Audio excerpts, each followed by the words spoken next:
Hello everyone, Matthew's back to do one more Hitchcock movie, so let's wrap it up. I just reviewed Psycho, which I really love. It's my favorite Hitchcock movie. Now we come to a Hitchcock film that I think it could be my second favorite. Alfred Hitchcock's The Birds. Starring Rod Taylor, Jessica Tandy, Suzanne Pleshette, introducing Tibby Hedren, who will later work with Hitchcock for one last time in Marnie. And this film is directed by, once again, by Hitchcock, and it's based on a book by Daphne du Maurier's classic suspense story of The Birds. I first saw The Birds on AMC, and I was completely impressed by it, because I really love this movie.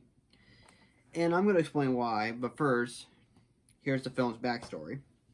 Now, before Tibby Hedren or Rod Taylor were cast in this film, Hitchcock originally wanted both Audrey Hepburn and Sean Connery to play both Melanie and Mitch.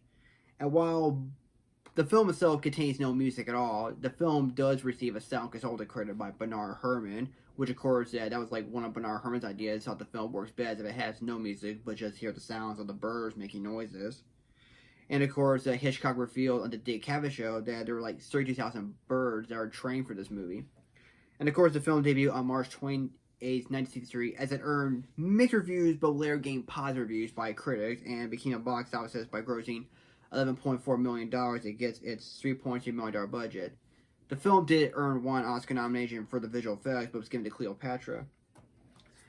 And now for The Birds, what can I say? This is a classic Hitchcock movie. It's definitely very fast paced, which really keeps everything going.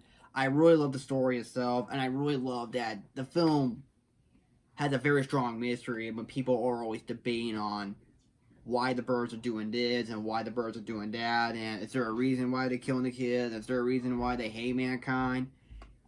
All these questions remain unanswered, and the birds really succeeded very well, which I know that M. Night Shyamalan tried to do that for his film called The Happening, but it failed.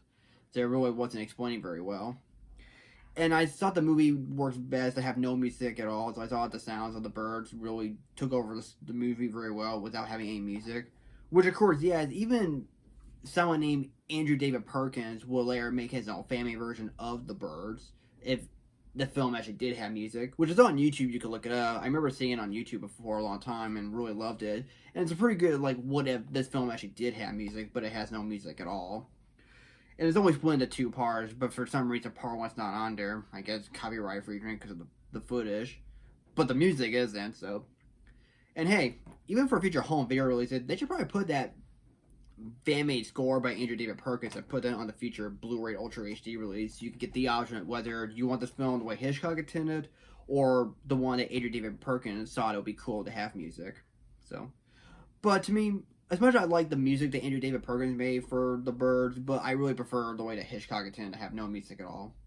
And yes, Hitchcock's direction is about as top-notch as he is, because no matter what Hitchcock does, he always continues to impress me, especially how much I'm always impressed by his work, especially how much I love to make movies. Whether it's like Rear Window, Vertigo, Psycho, this, and whatever film I can think of. And I thought the casting is all great. I love Rod Taylor, which of course he was in The Time Machine, which I never saw. But of course he was also the voice of Pongo in 101 Dalmatians. And I thought Tibby Hedren was really good, who really makes a very strong debut for her role as Melanie Daniels. And also, of course, it was very interesting enough, I didn't expect that Veronica Cartwright is in this movie, the same actress who will go on to be in the Ridley Scott film Alien as Lambert. And also, for what's really funny is that the man, when Melanie Daniels starts renting in the boat in order to surprise Mitch for the birds, the man holding that bird cager and trying to give Melanie a boat to rent is actually Doodles Weaver. And if that name sounds familiar, he happens to be the father of Sigourney Weaver, which of course she and Veronica Cartwright will both star in Alien, and of course Sigourney Weaver will be in Ghostbusters and so on. And of course, yes, you do have Hitchcock's cameo right there, which if you can see at the back right here. If y'all can see. Which of course, Hitchcock loves to make cameos in his movies. And I really love every minute of this movie, and especially the birds attacking the Bodega Bay. I thought that was actually very intense. I really loved it, especially the climax of the movie when they're trying to take care of the house. So, but yeah, there's nothing much more I can say about The Birds here. But if you have not seen it, please feel free to check it out. I mean, it's it's like you take this concept of the film where, like the movie Steven Spielberg when he made Jaws, when you have an idea of a shark being a killer, it sounds like a silly idea, but when you have a good talented director, he can make it something scary. And this is one of them. Oh, and I think the effects of this film, while they are very good, there are some notable effects I feel like they don't age very well. Especially when I saw it on the 4K transfer, which I will say that's like the best this film is ever going to look. Love the 4K.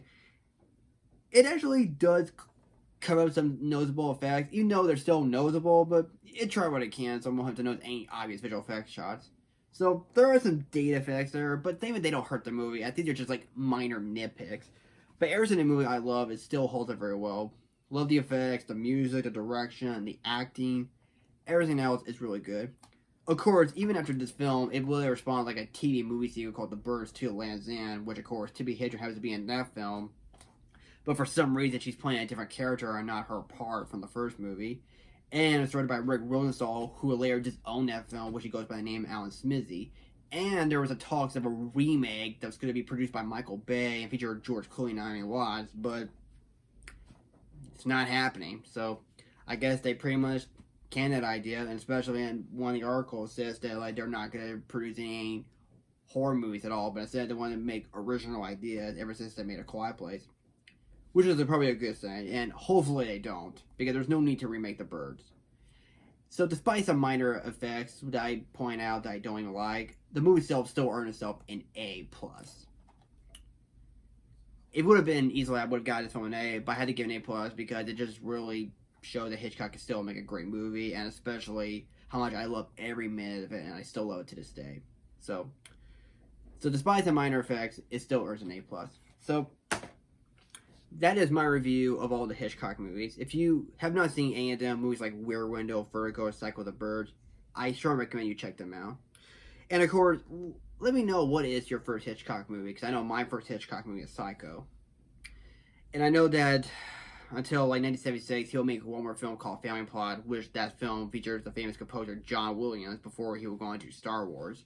Which, of course, Family Plot will be the final film. And then, sadly, in 1980, he passed away, but his legacy will live on forever. So, Alfred Hitchcock, I salute you, man. I salute you. You will be missed, but you will never be forgotten as you continue to inspire many generations of filmmakers who want to get to films, especially you being the master of suspense. So, let me know what you think of this video. Do you like it? Do you not like it? Let me know. Feel free to put your comments down below, and don't forget the subscribe button. Thank you for watching. Take care, and I will see you guys later. As for now on, I have to do one film that I need to have all the loose ends there. I've been holding this movie back for so long, and I really got to finish it to complete my review of Christopher Nolan's The Dark Knight trilogy. Gotta finish it. Gotta finish it. Thank you, and take care. Bye-bye.